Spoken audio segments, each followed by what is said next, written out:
There's a chapter in the Divine Principle entitled Predestination. It's one of those chapters which comment on and give insight and a new perspective on traditional areas of theology, areas which have been hotly debated and produce quite different results, really, when somebody takes a certain line.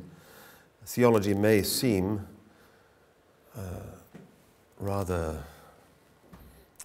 like an intellectual pursuit. Our modern day view of theologians is that they're rather a rare breed, kind of, academics, and perhaps it doesn't touch average person's life at all, what a theologian's thinking about or writing about.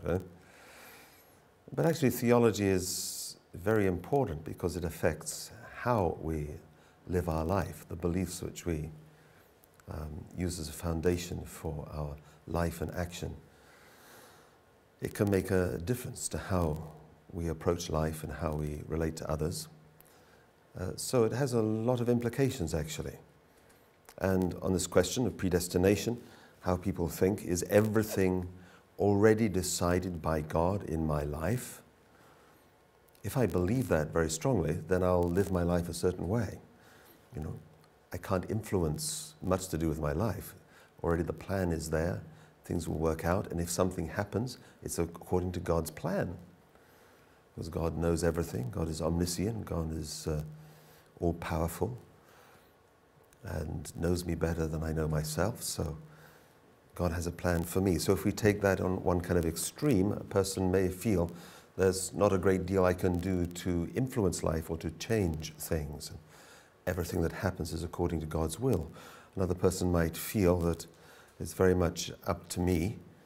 God has given me life and then kind of retired almost to see what am I going to make of this life. That's a different point of view. So the life and the way that the person lives that life will be different.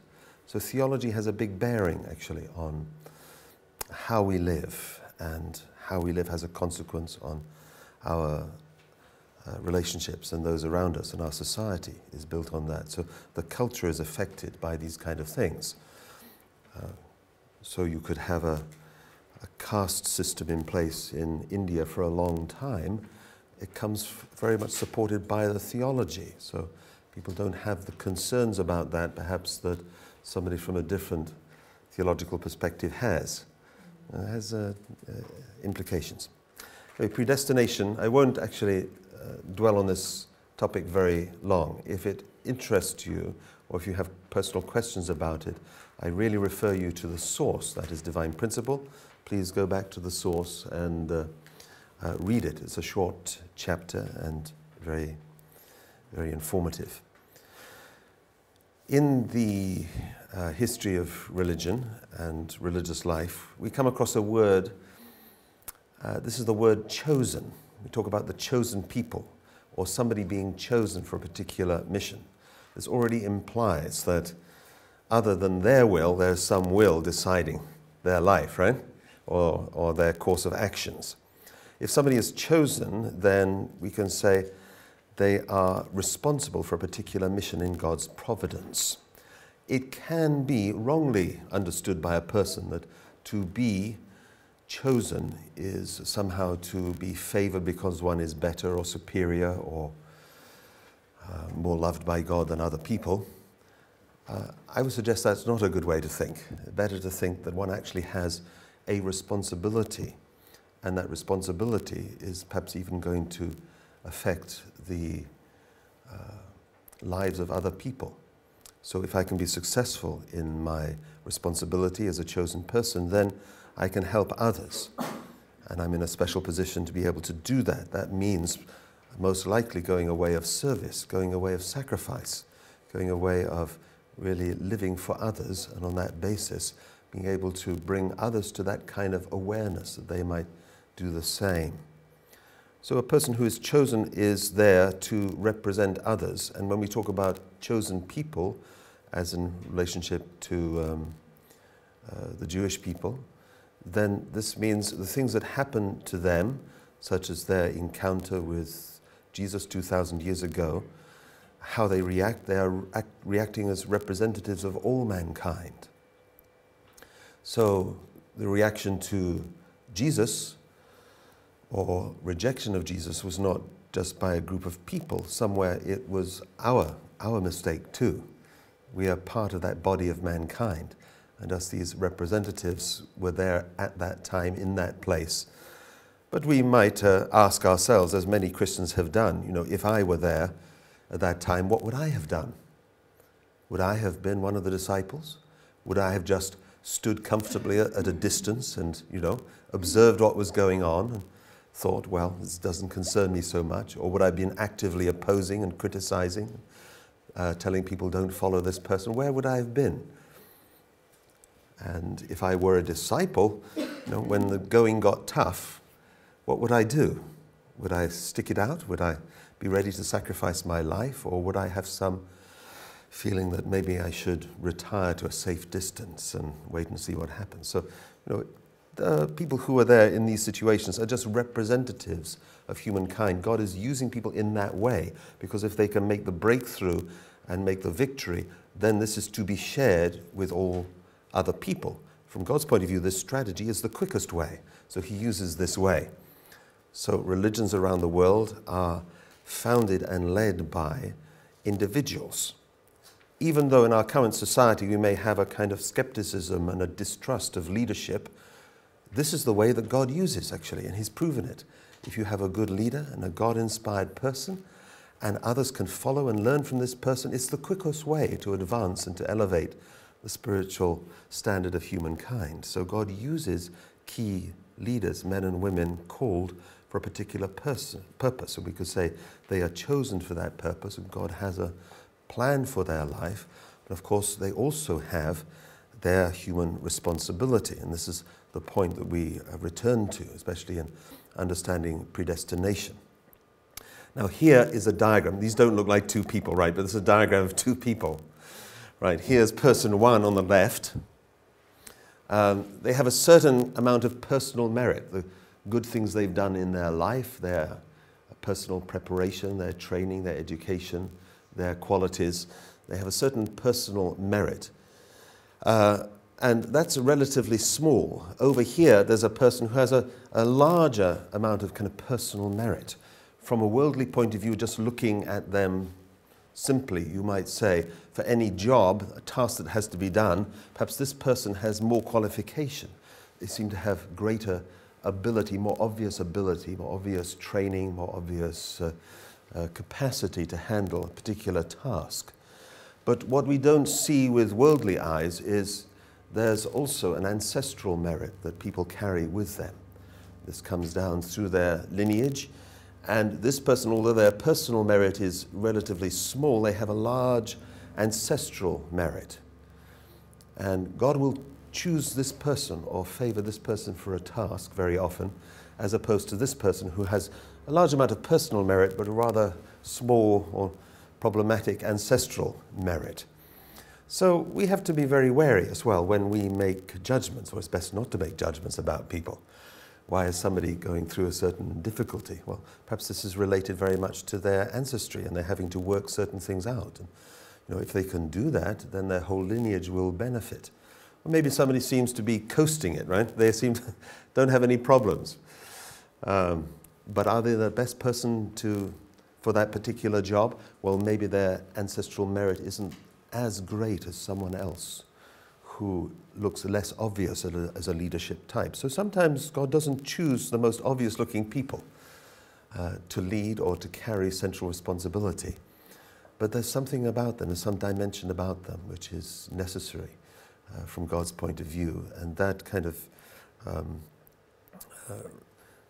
importance lies there to recognize these things.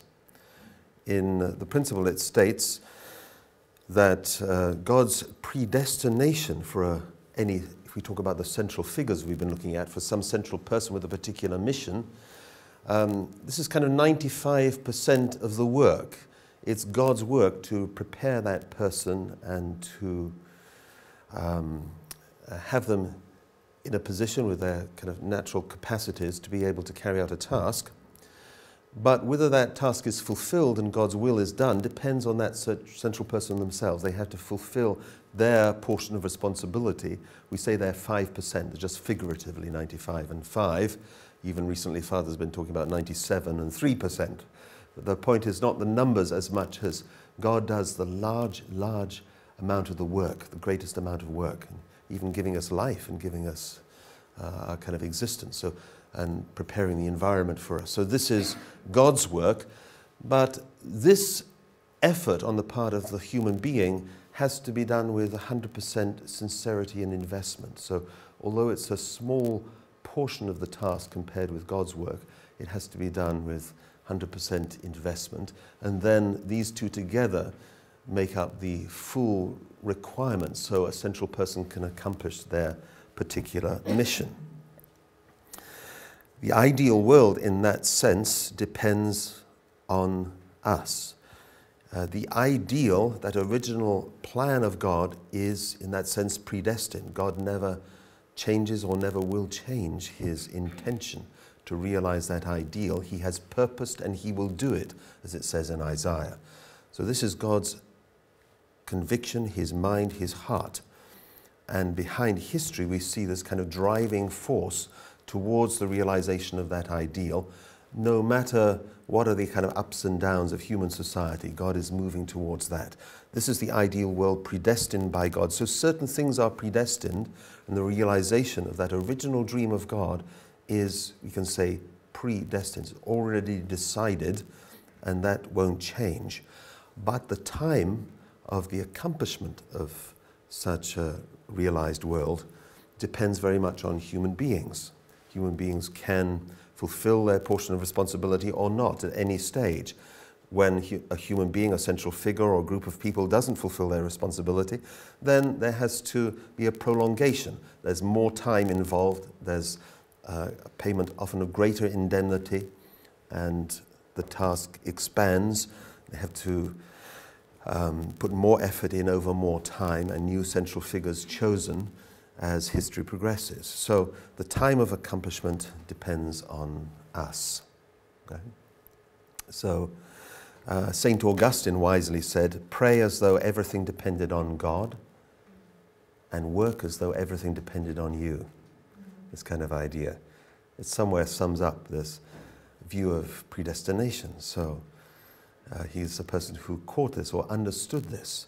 That means almost like, it's not a mathematical formula, isn't it? It's like 100% is, you're praying is God's work, but I'm also taking responsibility for 100% myself. So that summarizes really the chapter on predestination. I want to move on this morning to look at resurrection. Resurrection, traditionally, resurrection with a capital R, always refers to the resurrection of Jesus, his appearance on earth for 40 days after his crucifixion. But this isn't what we're talking about when we talk about resurrection. It's a resurrection with a small r, and the principle uses this word to talk about our spiritual growth and return to God, how we have to be brought back from a state of death to life. So the meaning of the word is just that. It's returning to life from a state of death, to resurrect or to rise up again. And this transition is a transition that we recognize as our spiritual journey from a fallen state to a restored ideal state.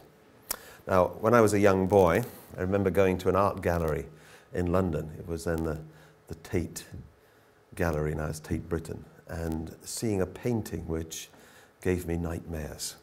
Right? I'm going to show you, so I hope you don't get nightmares. Right? Well, for a little kind of 10 or 11-year-old boy, maybe it was a bit different, but a very big painting by Sir Stanley Spencer, very large, it's probably as big as this wall. And you can see what it is, very typical English country churchyard. And what is happening? Can you see these tombs? All the tombs are opening and the lids are kind of creaking off, and bodies are coming out, and some are quite nicely suited. They're in their nice suits and everything like this. and peering out of the sepulchres. So there's this kind of idea, and I thought, what a horrific idea. But where does this idea come from? It's part of the hope of the New Testament age, that in the last days, the dead will arise and come back to life. So people seeking to interpret that very literally. Something like that's going to happen. People who had died, if they had faith in Jesus, will come back to life. That means, where was the last place we put these people? It was in the tombs, right? So they must come out of the tombs if they're in there. And their bodies, even though decayed, must reconstitute and come back. This idea of this kind of physical resurrection. We may question the validity of that, and science has a lot of difficulty with that kind of idea, right? But if we look back to a very interesting passage in Matthew 27, it's talking about a similar kind of phenomenon, which happened back then, 2,000 years ago, because it's recorded in Matthew 27. This is after the crucifixion of Jesus. The tombs broke open, and the bodies of many holy people who had died were raised to life. It's not talking about the future. It's saying this happened. And after Jesus' resurrection, they went into the holy city and appeared to many people. Isn't that extraordinary? This means people had this experience. Again, it's a kind of joint spiritual experience. They saw people who they knew had died. These were their ancestors or great figures of the Old Testament. People had spiritual experiences where they saw these people. Well, were they physically resurrected like that? Did they actually come out of the tombs? The tombs broke open and the bodies of many holy people who had died were raised. Well, when people saw, maybe for the first time in their life, they saw a spirit being, and this person, they know this person had died some time ago, they would think, well, where did this person come from? They came from the last place that we left them, which was the tomb. So the tombs must have broken open. So it's a kind of logic there, isn't there? But if these had been physically resurrected, these people, I think we would hear more about their story, right? It would continue on, the kind of continuing saga of people who had come back to life. And were they going to die again, or would they live eternally on earth, or what would happen? But we don't hear any more about it. In other words, this was just a spiritual experience. People saw those who are alive in the spirit world and know that they had people who had died some time before. Also, we see in 1 Thessalonians, Paul says, the Lord himself will come down from heaven and the dead in Christ will rise first. So it's predicting a similar kind of scenario at the time of the second coming. The dead in Christ will rise first. So those who had faith in Christ will be the first to be resurrected in the last days, and the Lord himself will come down from heaven. This kind of language allowed people to create very fantastic images of how this would happen. So if you go into many Christian churches across Europe, you will see this kind of painting, right? A painting of Jesus at the second coming descending. Here standing on a cloud, right? Surrounded by little angelic figures, cherubim, or this kind of thing.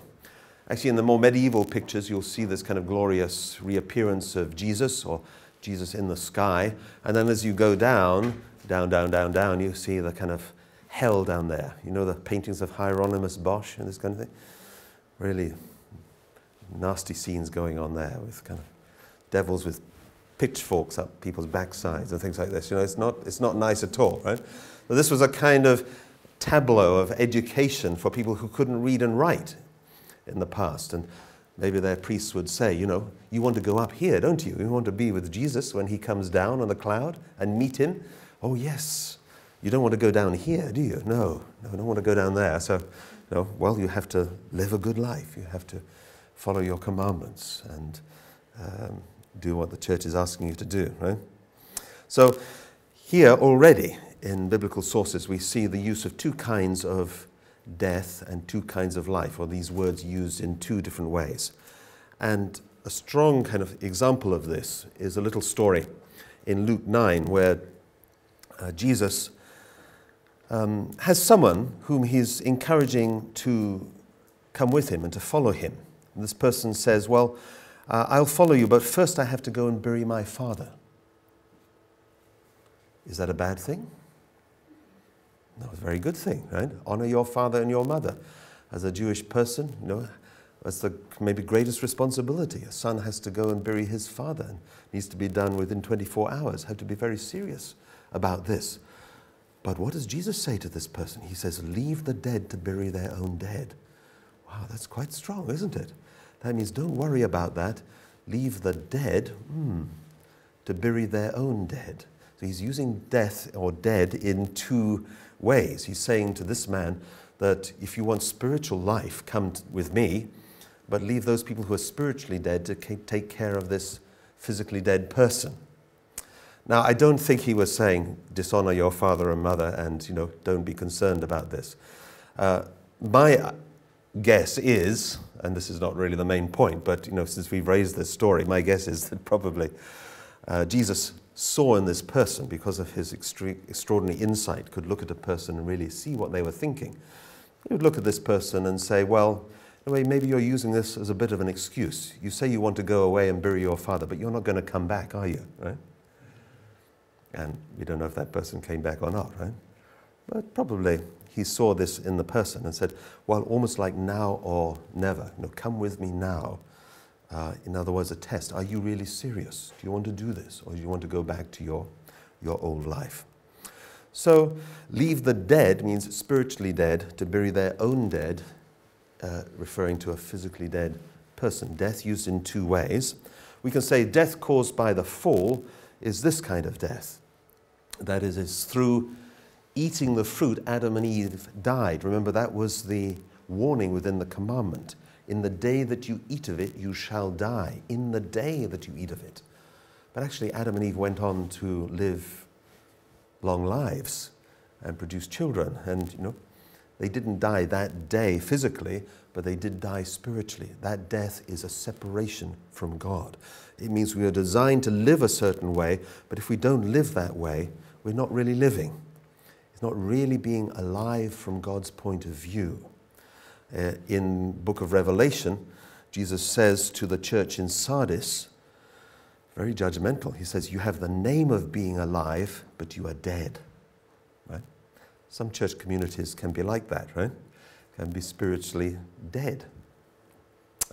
Some are very much alive, and it doesn't matter so much what kind of facilities they have, what kind of building they have, what kind of wealth they have as a community. That's not the issue. It's something of the spirit, right? And places that are spiritually alive are growing and developing. And those that are spiritually dead are dwindling and kind of rather miserable and grey and heavy, and you have people out of duty going to their churches or whatever. So you have the name of being alive but are dead. Death caused by the fall is this death. It's a spiritual death coming under the influence of Satan in this kind of usurping this father position instead of God and passing on that kind of spirit of impure love and lifeless living in a sense. Avert your eyes if you don't like nudity, right? Sorry, it's another cultural experience here. Right? This is a more medieval picture, right, of Adam and Eve, very traditional, tastefully positioned leaves there. But you notice there are three people there? In the middle. Who is this character then? Who do you think that is? I don't think it's Lucifer, actually. Although it's not so clear, somewhere around the tree at the top is a snake. So that's representing Lucifer. So who's this other person? This is death. This is death, like a kind of skeleton, right? With a shroud, because in many cultures, you wrap the dead body in a shroud, in a white sheet. So it's like waiting. Death is waiting for Adam and Eve, right? In this way. Another picture that I wouldn't particularly like on my sitting room wall, but there you go. Still, it's a part of our canon of great artistic works. So death caused by the fall. Here's also biblical evidence in 1 John, it says, anyone who does not love remains in death. This is the first letter of John. Anyone who does not love remains in death. Or in Romans 8, St. Paul says, the mind of a sinful man is death. So the meaning of resurrection is to come back from this spiritually dead state to a state of spiritual life. This is resurrection, another kind of synonymous term in this sense for restoration. Coming back to life is the process of restoration that we've been talking about. So we could say resurrection is restoration, is recreation, but from a slightly different perspective. The principle gives 4 principles of resurrection. So how do we resurrect? Firstly, we have to understand the principles of resurrection are based on the principles of creation. So it's a recreative process to bring ourselves back to life again. And first we have to learn the truth, and we have to believe in that truth, and then we have to practice that truth. That's why sometimes if we are just continuously reading or just going to workshops or this kind of thing, but we're not doing so much in terms of practice in serving and loving others and doing something with the truth which you've received, we can become a little bit empty or a little bit frustrated or a little bit dry. And we wonder, what is this really about? Because we haven't translated that kind of vertical understanding into horizontal action. And that's what we need to do. And often we can learn so many things. You might wonder, are we recreated from inside to outside or outside to inside? Have you ever thought? Largely we would think most obviously inside to outside. We learn something, we have some realization, and then maybe our behavior changes. But sometimes you can change your mind and your attitude and your heart by doing something different, right? By doing something. And so it comes more from outside, then it changes myself inside. But in the end, it's all inside, actually, because you had to have the mind to go and do that thing in the first place. So, everything comes back to the mind. So everything starts from a place. And we can do things sometimes to change ourself, and rather than sitting and just meditating or praying or trying to find the answer that way, perhaps go out and do something for somebody, serve somebody, go and find somebody who needs some help and offer to do something, and then we'll get some good energy through doing it. Secondly, the second principle, which comes again from the principles of creation, is the recognition that the spirit grows through the physical self. And we actually had that. We talked about this, so I don't need to go deeply into that. We had it in principles of creation. We talked about how every person, this is one person. It's a little confusing diagram, isn't it? Because this is one person. I have a physical self and a spirit self. I can receive God's love and truth, these positive elements, through His Word and through those who love me and care for me, parents and teachers, etc. I'm getting life elements. But also to grow in spirit, I need benefit from the positive actions that I do. The things I do with my physical body gives vitality elements to my spirit, and there's an exchange of spirit elements, vitality elements from the body to the spirit elements from the spirit to the body, so that I can feel those kind of elevated moments of the Holy Spirit, or can have, some people might have the power to heal others spiritually. So these are the first 2 principles of resurrection. The third principle is that the spirit self grows through 3 orderly stages, right? And we came across that, of course, in the principles of creation. So we have to grow spiritually through formation stage, growth stage, and completion stage. And associated with each of these is a level of spiritual development. And these are just names, really, which are put on it. We could call it different things, but in the principle, the kind of formation stage development of the spirit is called form spirit. And then in the growth stage becomes a life spirit. And then in the completion stage becomes what we call a divine spirit. The more elevated the spirit is, the more radiating of light and energy it is, and the more free it is to move around and to enjoy higher realms of the spiritual world.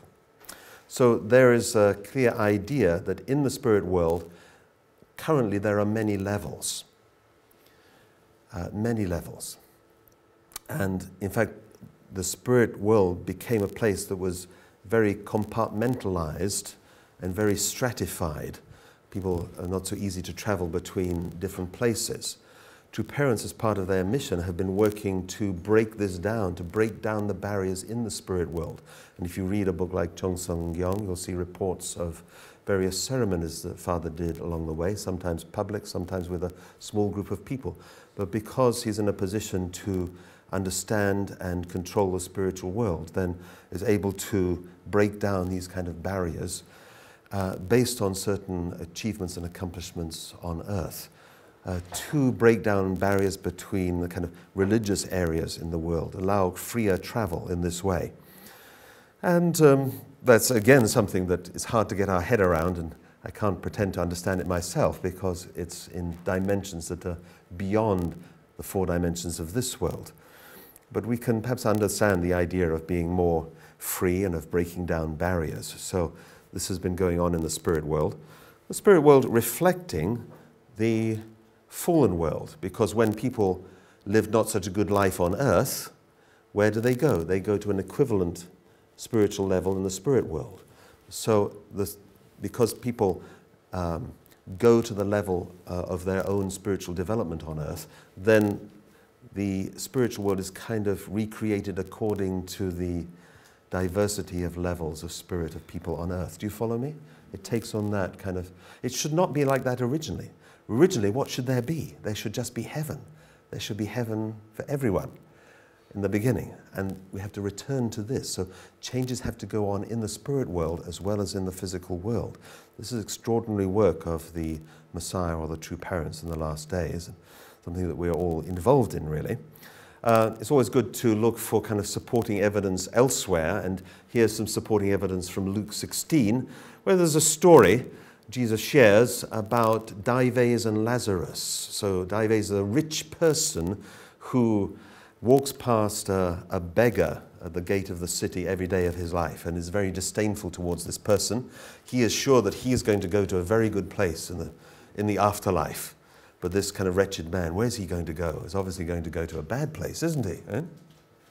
This is the mind of many people, right? They think they are okay. I'm okay. It's other people who have the problem. But here's the story as told. It says, in hell, where he, the rich man, was in torment, oh dear, he's not where he thought he was, right? In hell, where he, the rich man, was in torment, he looked up and saw Abraham far away with Lazarus. This is the poor man that he used to walk past, right? By his side. Oh, what's going on here? Huh? I'm in hell and this Lazarus is up there with Abraham. Oh, and Abraham said to him, between us and you, a great chasm, a great kind of opening and pit has opened up. It's been fixed so that those who want to go from here to you cannot. Interestingly put, isn't it? Abraham saying, I'm sorry, I'd like to come to you, but I can't do that. I can't come from that place down to where you are, right? Shows this kind of difficulty. So that also implies difficulty. He can't go there as well. Right? If you read books such as Life in the World Unseen, Anthony Borgia, you'll see kind of references to these levels of the spirit world. That's a book from a kind of spiritualist medium source. And these books reflect also the level of the spirit of the person who's giving the message. So this person, although very interesting things and in many areas quite accurate, I'm told, but still he describes a kind of a realm. He doesn't exist in a realm where he can see Jesus, but he's aware of higher realms where there's this being of light, and he wishes he could go there sometime. Right? So all the spirit world is very beautiful, and even we're not in heaven, we may be in a very beautiful place compared to this world. But heaven is something even more extraordinary, reserved for those people who have really perfected their heart of love and qualified to be citizens of such a kingdom. Here's also another interesting little aside, in a way, tantalizing piece from 2 Corinthians, where St. Paul says, I know a man in Christ, otherwise a believer, who was caught up to the third heaven. Oh, what does that mean? So this person has, in our modern parlance, a kind of out-of-body experience. He went to the spirit world and came back with some report. And he wasn't in the second heaven or the fourth heaven, but he was in the third heaven, had some awareness of levels there, right? So the spirit world has many levels or many mansions, it says in the scripture.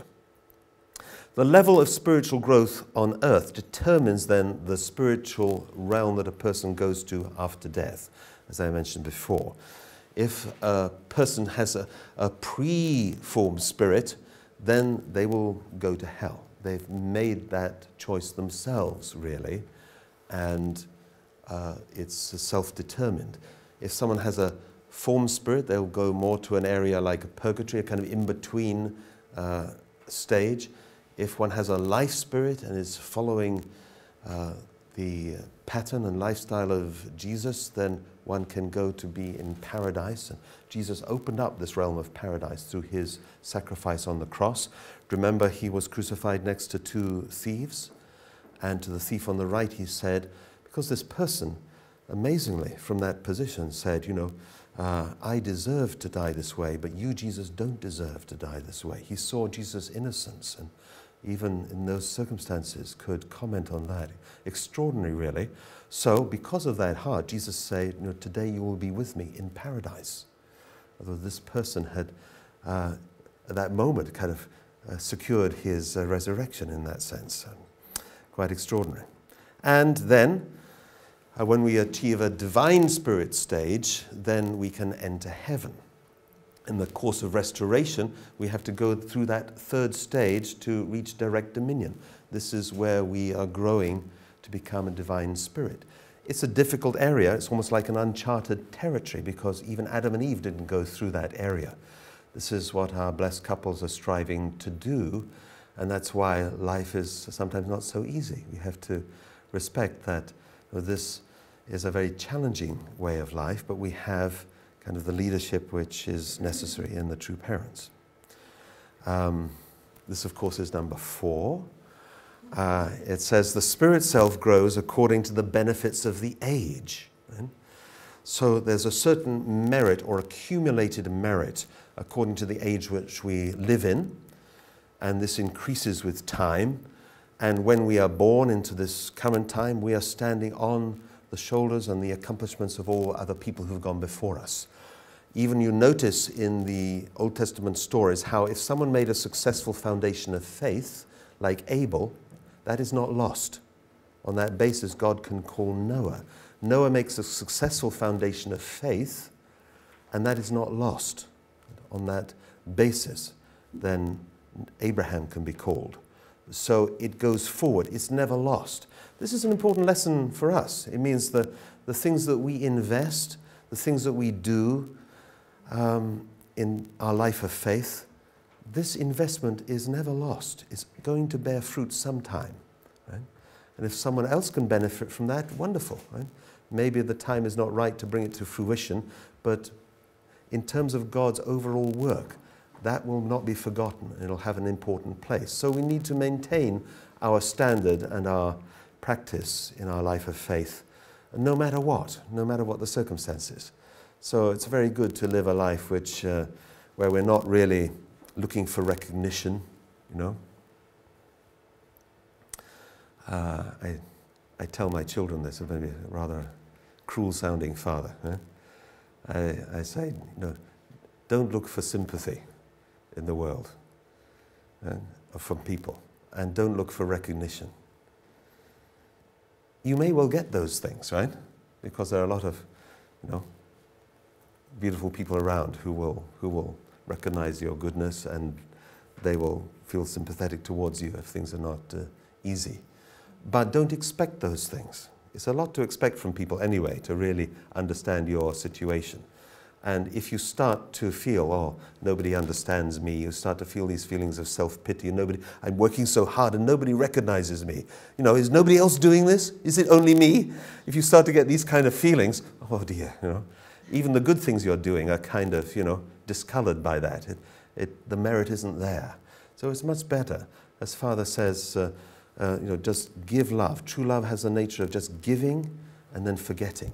You forget that you've given. Just give. And Jesus said the same thing, you know. Give and love and do not count the cost. You don't kind of calculate afterwards, oh, how much did I give? I have to remember that, right? I'm going to get that back sometime, right? Don't think that way. Just, it's giving, right? Giving. So if we live that way, it's fine.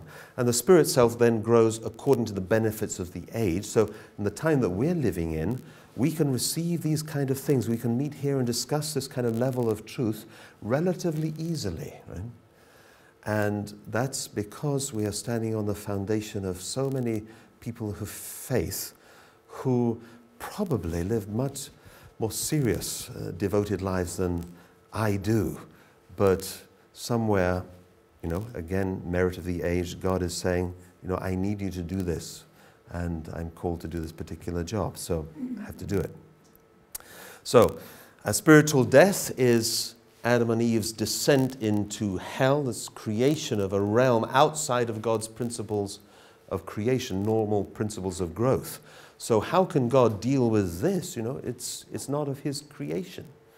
We can see that this is an immense problem for God, actually.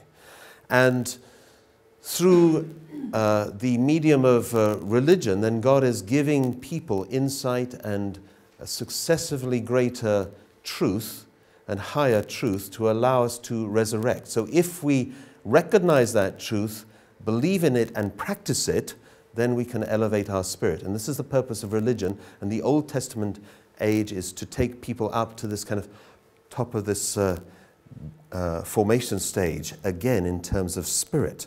So Father's analysis or language which is used in the principle is to say that in hell, a person becomes like a servant of a servant, because Lucifer is originally a servant, and if you're dominated by such evil spirits, then you're the servant of a servant. That's pretty low, isn't it, right?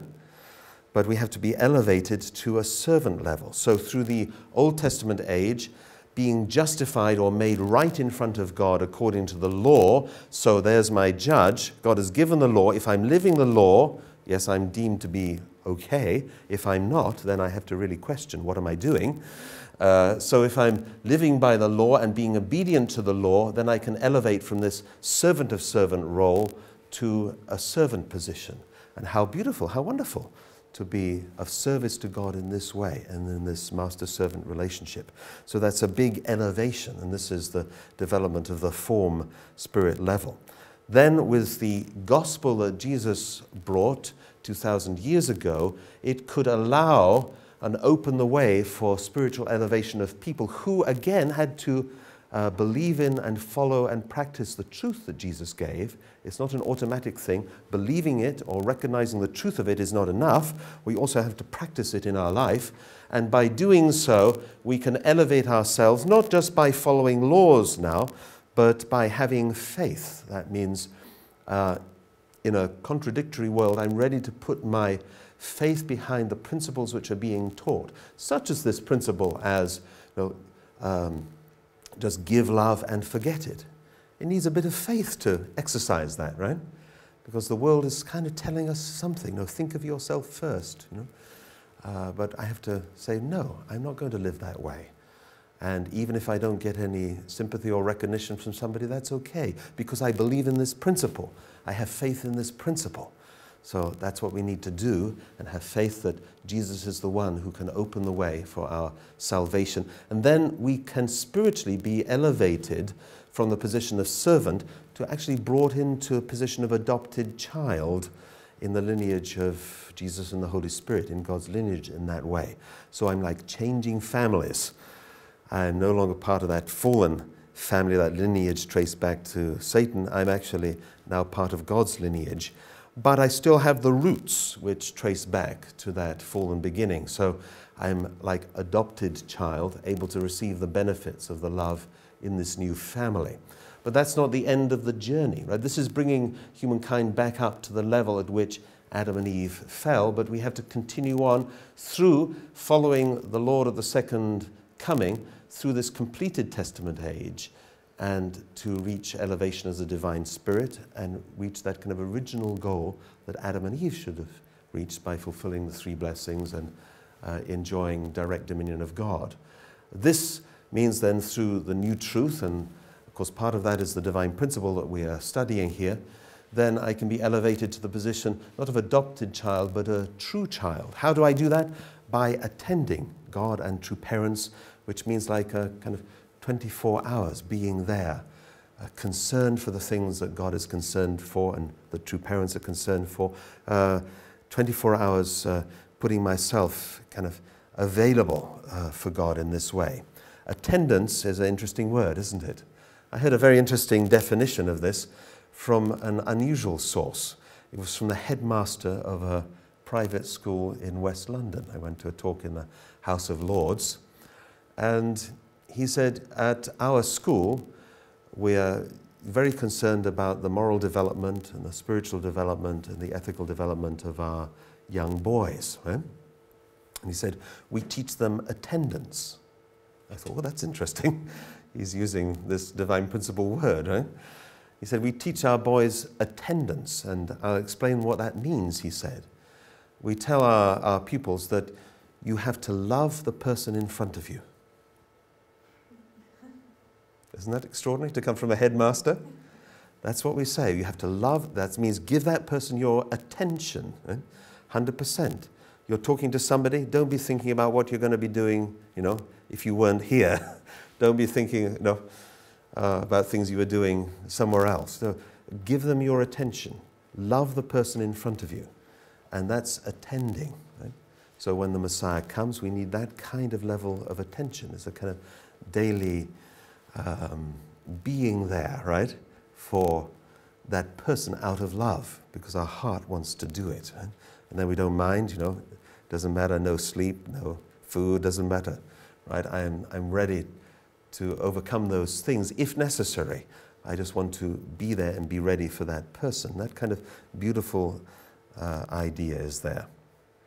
Okay, so the next important topic is how can people who are already in the spirit world, of which there are billions, right? Those who lived on earth and then died, how can they resurrect? How can they elevate spiritually if they're not in such a great place? Or, of course, the vast, vast majority are not in what we would call heaven, right? They're not there. Heaven's a very empty place. So how can they grow? We remember that spiritual growth requires vitality elements from a physical body, doesn't it? So when you don't have a physical body, it's already difficult to grow. So this is why those in the spirit world need assistance from people on earth. And there is communication between the spirit world and the physical world, more than we probably realize and probably know is going on, right? Because one characteristic of the fallen person and the fallen world is we are cut off from our spiritual sensitivities. Right? So not only do we not know God or communicate with God freely, but also we're not aware of the presence and the reality of the spirit world, which is around us all the time. Human beings are living, you and I, we're living in the spirit world at the same time as we're living in the physical world. This is the principal explanation, which is very fascinating, isn't it? So I'm living in the spirit world, but am I perceiving it? Well, there's no good resonance in many cases between my spiritual senses and my physical senses. In some people, they have a very good resonance. Therefore, we have one brother, a good friend of mine here in Britain, and when he looks at you, what does he see? He sees you, of course. He sees Julia, but he sees also around you all your ancestors going way back. He can tell you what you're, oh, they're wearing something rather interesting, or they're doing this, or they're receiving also the kind of stories of their life or the difficulties of their life. And interesting, he's a very, very down-to-earth person, actually. You may know who I'm talking about, but he's a very down-to-earth person. And he said, when he was a young boy, he had this too. He saw the ancestors around people and spirits around people. He thought it was normal. He thought everybody must do this. It's natural, isn't it? Because a child just thinks, well, I see this, everybody must see it. But then he started to come to the realization, other people aren't seeing what I'm seeing. Right? So sometimes I say, I'm coming down to see you. And he says, I know that. Your ancestors are already here.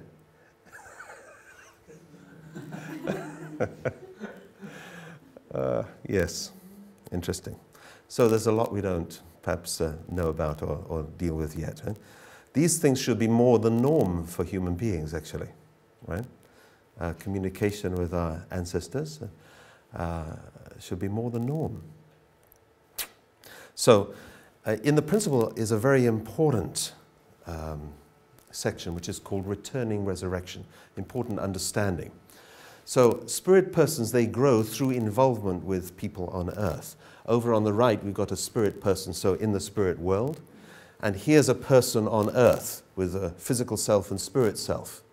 Then the person to grow in the spirit world can receive vitality elements by assisting this person. They can relate to the spirit of the person on earth, and the person can feed their spirit with good vitality elements to doing their deeds. So when this person in the spirit world encourages and helps this person here to do something valuable and constructive and living for the sake of others, is going to give good energy and good vitality elements to their spirit and also to the spirit of this person who has been cooperating or helping. Do you follow that?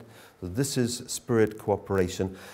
Spirits wanting to come to us, especially in this time, and increasingly so. The spirit world is coming down and is working with people on earth. Who will they want to work with? The more elevated spirits, you can imagine, to go even further in the spirit world, will want to come down to people who are very trustworthy, very reliable, who do what they say they're going to do, right? Do you want to work with somebody who says, I'm going to do this and this and this, and then they don't do it? Oh, forget it, right? I'm going to find somebody more worthwhile and more trustworthy. So this also behoves us to really live a disciplined and serious spiritual life, and the purer and more serious we make that life, then the higher the quality of spirit world that we attract. So like attracts alike in this way, right? And they'll want to work with such people. So if you live a saintly life, saints in the spirit world will want to come and work with you and make you more saintly. Likewise, the opposite can happen. So if we don't live such a good life or get into the wrong kind of give and take with not such good things, not such spiritually healthy things, it's going to attract a bad spirit world. So returning resurrection is where a person on earth attracts spiritual influence, and they'll do this through sharing some base with that person in the spirit world. I say person because who are those people in the spirit world? They're our brothers and sisters, actually, right? Sometimes when we say spirits, it sounds odd, doesn't it? And in society, you can't easily use that word. Oh, you have a lot of spirits with you, right? People think, oh, this is rather strange medieval stuff going on here. What's this? Because when you say the word spirit, people think, oh, it's like a creepy little creature or something, right? Right? Isn't that right? That's people's first imagination. But what is, it's our brothers and sisters. I say that even though it's like your maybe grandparents or great-grandparents or going back. But that's our perspective. That's from our worldly point of view. You imagine that as you go further back, people get older and older, right? But in the spirit world, everybody looks as they did in the prime of their life, in the kind of high point of their life. Everybody looks like that. So when you meet your ancestors in the spirit world and line up, they look just like your brothers and sisters. Right? It's not like they look older and older the further they go back. So it's different. You have to change our concepts. That world is different. Right? So we can say, these are my brothers and sisters, and relate to people that way. And I think if you do that, you have a more heartful, a genuine connection with those in the spirit world, rather than just talking about spirits. Spirit sounds a little bit impersonal, doesn't it? So someone in the spirit world will want to come to someone who has some common base. We want to make a common base, just as we do when we have give and take with people on earth, you know. Natalie likes music, I like music. Oh, let's talk about music, right? let's do something together in music. It's natural. So if we have common beliefs, common desires, we have a common purpose or kind of mission, we might say, then someone with a similar mission will want to come and work with us. You can guess, what is a great example of this? This is the return of Elijah that we were talking about. It's returning resurrection, and a great example of this. John the Baptist had his physical self and his spirit self and a certain mission to do. Elijah had a similar mission to prepare people and to purify the people, to get them ready for the eventual coming of the Messiah. So Elijah is looking for a person on earth who can carry out the work that he left unfinished. And he sees in John the Baptist some such person. This is the person I can work with. We have a similar kind of approach. John was very serious about his religious life. Elijah was very serious about his religious life. He had strong faith. John had strong faith. There's going to be a person there that he can work with. And that's why John starts to take on almost Elijah-like characteristics in the way he dresses and the way he behaves, going out in the desert and existing on, as it says, locusts and honey. Living this very ascetic lifestyle. So, in a way, there's a good kind of base for relationship there. And as we said in the lecture on Jesus, John should have realized that he was this Elijah figure for his day. It doesn't mean just in name, it means actually Elijah is with him and working with him. And so if his spiritual senses had been more open, he might have recognized that. If he had prayed more about that point, maybe he would have received that guidance. This is, of course, why certain people maybe have a strong feeling of a spiritual presence, even to the point, if they're not very strong themselves, they might think they are that person. I am that person. This leads into kind of explaining why reincarnation is such a popular idea. So John the Baptist is a second coming of Elijah in this respect. It's a phenomenon that's called returning resurrection. And around the world, the phenomenon which is labeled reincarnation is very popular in certain religious traditions. And understandably so, it's, a lot of theology and this kind of understanding comes from people's experience. So I talked with the director of an institute in India that studies these things. He's collected so many stories, sometimes from little boys there who are recorded as being able to describe exactly the village of their grandfathers and what was going on and all the struggles between people and how it looked physically and everything. So it's very easy to think, well, then this is the grandfather come back, because nobody could know it. A little boy could not know these things. But the principle is saying, actually, it's not quite like that. It's the spirit of the grandfather is working with this young boy and is communicating and passing these kind of messages. So when there's this resonance between spiritual senses and physical senses, you think those are your own thoughts and your own feelings, but actually it's resonating with somebody in the spirit world and you're perceiving them as your own. And that's why people may feel that they are a particular person, and reincarnation is actually very popular. A survey was done in Britain amongst Christians about their beliefs, and a surprisingly large number said they believed in reincarnation, even though it's nothing to do with Christian theology at all, right? Which is rather peculiar. But it's kind of because people feel there's something there. And people get kind of feelings like, maybe I lived before, or, But this is actually influence from the spirit world, and we need to understand it as such. And when we do, then we still know I have my responsibility. And actually, if I'm more serious about my responsibility, it's going to benefit those spirits that are wanting to contact me. And we shouldn't be dominated by those things. We should actually be subject and help them in this way. So, reincarnation then is returning resurrection, but interpreted as saying one soul then occupies a succession of physical bodies. But the principle makes it very clear, one body, one spirit. Right? The spirit is unique to each person. So how do people elevate in the spiritual world? Well, this diagram is organized a little differently. This section down here is the earth plane, right? This is the physical world, not hell this time, right? This is the physical world. Well, it is in some sense, right? So this is the physical world. And here, the kind of stages of the spiritual world in green. Through the tradition of Abraham and Moses and the word which God shared through the Ten Commandments, those faithful Jews who followed this, and they were obedient to the law, they're represented by these stars of David, those faithful Jews, when they died, they could go to potentially the top of this stage to be with Moses or Abraham, because that was the level that was opened up through the degree to which God had shared his word with people on earth. And therefore, if you live a kind of life like Abraham or Moses, you'll be with them in the spirit world. But of course, anybody could be at any level below that.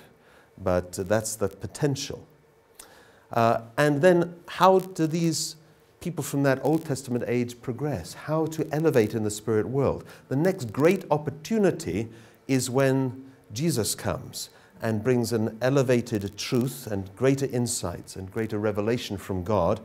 And surrounding him are people who respond to that because they have a foundation to receive the Messiah to that enough extent that they can recognize in Jesus a person they want to follow and to obey his teachings and live by his teachings and practice his teachings.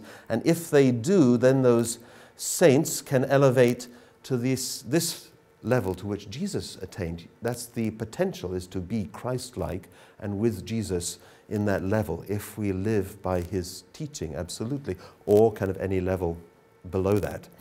So these spirits, when they come and from the Old Testament age, when they come and work together with the saints surrounding Jesus in this principle of returning resurrection, they can go together with those Christian spirits and receive the same kind of elevation. Do you understand that process? And then that will happen again at the second coming. But this process then explains this verse that we had before. You can't really explain it without understanding this principle. That's in Matthew 27. The bodies of many holy people who had died were raised to life. They came out of the tombs after Jesus' resurrection, and they appeared to many. This means they could use this opportunity as a time for their resurrection. And then at the second coming, represented by little circles here, there will be certain people of faith surrounding the true parents at the time of the second coming. And if they live their life according to the teaching and can elevate their spiritual standard to approach that of the true parents, then they can go up to this higher level with true parents and be with them in the spirit world. That's the goal of everybody kind of living in that time. And that means those who originally lived their life in the Old Testament age were elevated through the coming of Jesus, and those Christian saints of the New Testament age, they can come and work for sake of returning resurrection to help and assist the people surrounding true parents and can go up and be elevated together. So this is how eventually the spirit world can all become heaven. It has to be restored to heaven again. It doesn't mean that it's easy. It's actually much easier to elevate your spiritual standard on earth than it is in the spirit world. It takes a much longer time, whatever time means in the spirit world, right? But it's a more difficult process, and the idea of having to come back and try to influence and work with people on earth and try to gain some elevation as they are elevated, this is, a big effort. But it's possible. That's the point, it's possible. And through the work at Cheongpyeong, this becomes even easier. So things are speeding up and things are developing because of the extraordinary providence surrounding true parents. And we can look at that another time. So here's an example of a verse which is very hard to interpret without understanding this principle of returning resurrection. In Hebrews 11, it says, people living by faith when they died did not receive the things promised. Now, people of faith have a certain kind of promise, right? If you're going to live a good life and obey the law and be faithful, yes, God is going to bless you accordingly. There's a certain promise there. But it says they did not receive the things promised. Only together with us would they be made perfect. It's describing this process of returning resurrection. They have to work with those saints. That's why they come out of the tombs and they appear to many, and they can resurrect together with those who are surrounding Jesus at that time. Does that make sense? Interesting insights, isn't it? So influence of spirit persons can be for good, or it can be for evil, actually. Good spirit persons, they're serving people on earth, even at the expense of themselves, and they're assisting personal and world restoration. So the more elevated they are, and the more clear and fully they understand God's providence, and probably clearer than we do, because that's the nature of the spirit world, where everything is clear and truth is very understood almost immediately. But in the lower levels, it's more difficult, and still there's ignorance. So evil spirit persons, they may come to serve themselves, sometimes at the expense of people on earth. They're trying to resurrect, they're trying to gain something, but maybe causing difficulties to the person on earth. And they can hinder personal and world restoration. So this is why we use a lot of prayer and these kind of conditions to encourage good spiritual world to help and to assist. Here's the relationship between people on earth and those in the spirit world. Those on earth become like the subject and should actually encourage through prayer and through asking very specific things of the spirit world, gain help and see positive development. So all restoration really occurs through people on earth. This is why salvation takes place on earth, and our spiritual lives and how we live them are so important. And this also benefits people in the spirit world, right? So influence of good or evil spirits. I think we might have shown this diagram earlier, right? Did you see this before? This is the kind of influence to good or evil. So when we talk about making conditions ourselves, or indemnity conditions, we're encouraging a good spirit world to work with us, and therefore we may have increasing feelings of peace or harmony, or inner happiness or security, or even good health. If we are not engaged in such good give and take, or take ourselves to wrong places, then we might suffer those effects. So in the last days, we'll see certain spiritual phenomena increasing. There will be an increase of prophecies or healing and seeing visions. This is also prophesied itself in the Bible, Old and New Testaments. Also, we're likely to see an increase in mental and physical diseases, right?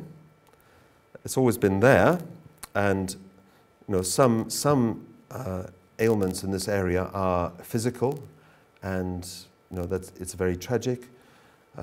Quite a lot of mental difficulty or psychological difficulty is caused by interference from the spiritual world.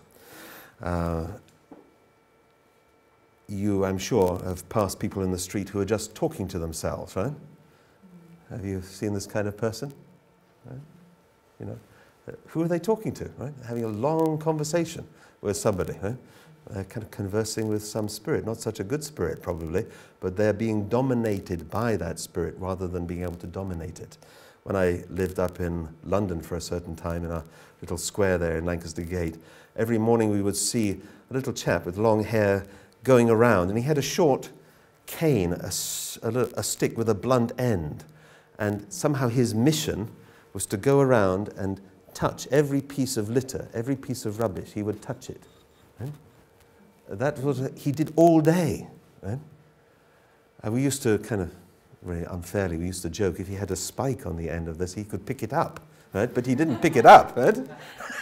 He was just touching it. Somehow this was his...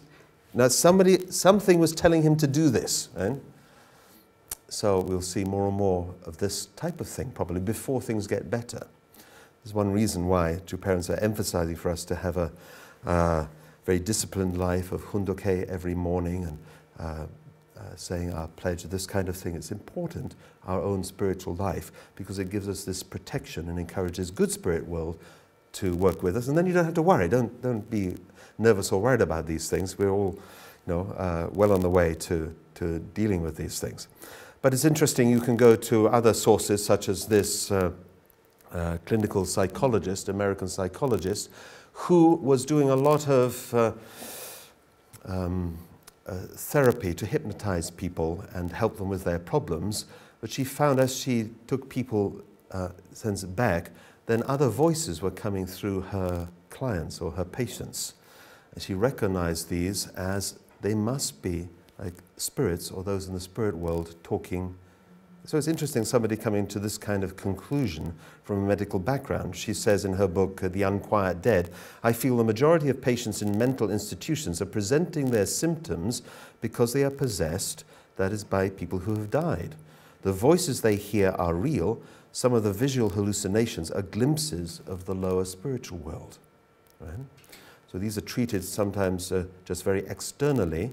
You are hearing voices. Let's give you some, drug to try and stop that, thinking that it's all coming from the brain. This is the materialistic view of life. But actually, no, there's a real spirit world which is interfering with people. It shouldn't be that way, but this is the nature of it. And we see many stories like this in the parable, in the stories surrounding Jesus. Also in this one from Acts, it says, with shrieks, evil spirits came out of many, and many paralytics and cripples were healed by the disciples. So as they brought this power of spiritual healing to people, then those spirits shrieked, right? They didn't want to leave their comfortable place where they are kind of annoying this person, but they are cast out in that way. So we'll see this kind of phenomena. We'll also see increasing kind of people receiving revelations. This can work well. Sometimes it can work to confuse things. People getting the message that they are the Messiah or this kind of thing. Finally, we can say that there's a very hopeful section of the chapter at the end of this section.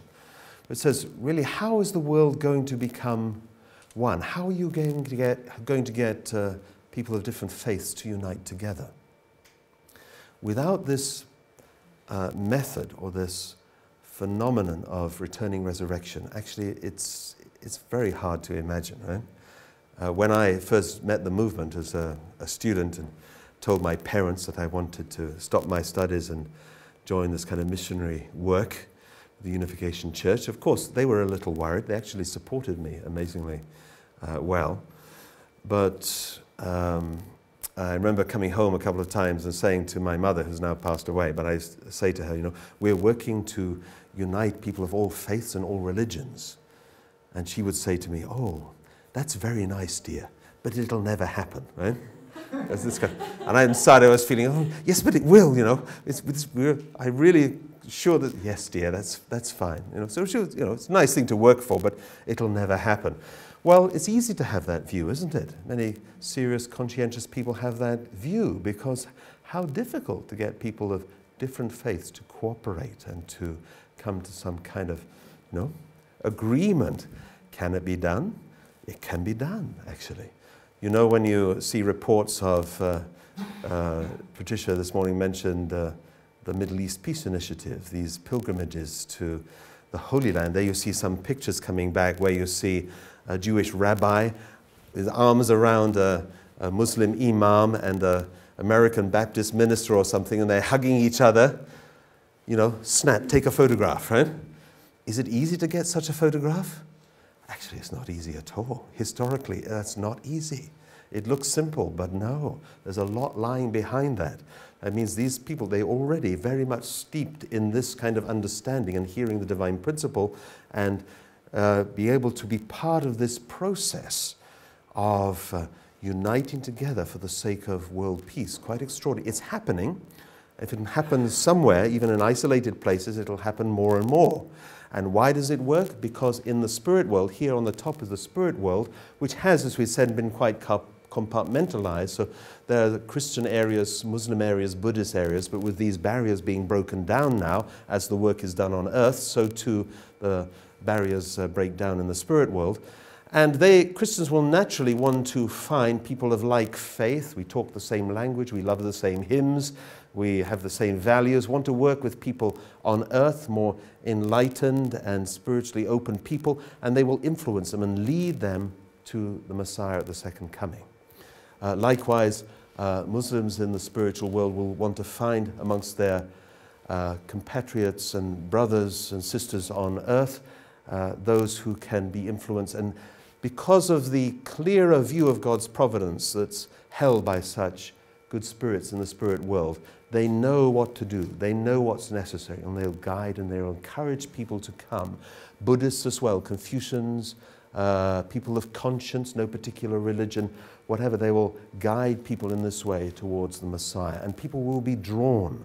So you hear reports and testimonies of even religious leaders coming to true parents, and when they hear Father's teaching or they hear divine principle, they say, this is like what God has been telling me. This is what I've been receiving, or what I've been trying to teach my followers. And here it is. This is amazing. Huh? There was one story, I don't know if any of you had a chance to meet Reverend Osami Kuboki in Japan. Now passed away, but a towering figure of a person, amazing person. Just prior to meeting True Parents and Unification Movement, he was about to be made the leader of a very major sect of Buddhism in Japan. So he had to pray about the direction. Where am I going to go? What am I going to work with? Right? And he received a revelation that he should work with Unification Movement and support Reverend Moon in his activities, and became a very key person for the movement in Japan. Who gave him this revelation? It was Buddha.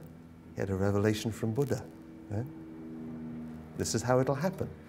Because the Messiah comes not just for one group of people, not just for the Christian world. The Messiah comes for all people, actually. According to their tradition, having been raised up on that particular foundation to receive the Messiah, it's for what purpose? It's to lead people to the kind of fulfillment of history, where these separate strands can come together and work for the sake of world peace. And brothers and sisters, it's happening now, right? It'll happen with greater kind of haste and greater accomplishment as time goes on. So in this respect, it's a very, very hopeful thing, isn't it? Right? This is how, with this dimension, a knowledge of this dimension, if we work this way, then we can be helpful in speeding up the process, and we'll see many changes come about. Unity in this world can come. Thank you very much, everybody. We're going to end there.